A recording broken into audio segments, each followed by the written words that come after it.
రాయలసీమ రైతులకు good news. ముఖ్యంగా అనంతపురం, కర్నూలు, చిత్తూరు జిల్లా రైతులకి గుడ్ న్యూస్.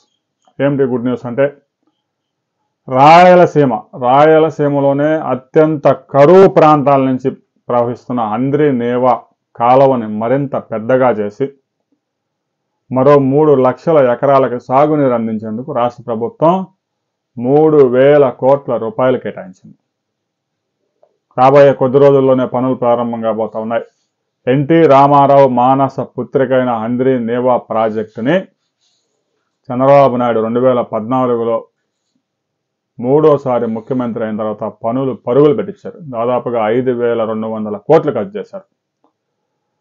కర్నూలులోని మాల్యాల ఎత్తిపోతల నుంచి మదనపల్లి నుంచి కుప్పం దాకా నీరు తీసుకునే ఏర్పాట్లు చేశారు. దాదాపు 16 చోట్ల లిఫ్ట్ ఇరిగేషన్లు పెట్టి ఆ నీరుని ఎత్తిపోసుకుంటూ దాదాపుగా 460 కిలోమీటర్లు తీసుకెళ్లారు. అయితే అంద్రి నేవా కాలువ కింద ఇంకా చిన్న పిల్ల కాలువలో, పంట కాలువలో తవ్వాల్సి ఉంది. ఇప్పటికే చెరువులన్నీ నింపుకునే కార్యక్రమం చేశారు. అంద్రి నేవా ప్రాజెక్టు సంవత్సరంలో 70 నుంచి 90 రోజులు మాత్రమే పనిచేసే అవకాశం ఉంది. ఎందుకంటే శ్రీశైలం ప్రాజెక్టులో 850 అడుగులు కనీసం వాటర్ లెవెల్ మెయింటైన్ చేస్తేనే ఆ ప్రాజెక్టు నీరు అందుతుంది.